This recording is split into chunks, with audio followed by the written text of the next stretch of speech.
2022 жылғы мүлік салығын төлеу мерзімі алдағы қазан айының бірінде аяқталады. Жетісу облысы бойынша 175 мыңға жуық жылжымайтын мүлік тіркелген.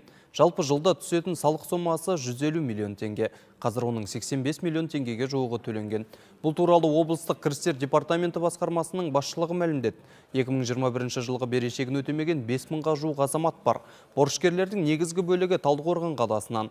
Жеке тұлға салығын мүлде төлемеген жағдайда Қазақстан Республикасы салық кодексінің 128 бабына сәйкес салық берешегі туралы арнайы хабарлама жіберіледі. 30 жұмыс күні ішінде ескерту орындалмаса, уәкілетті орган арнайы шаралар қолданады. Салық бұйрықтары кейін жеке сот орындаушыларға жөнелтіледі.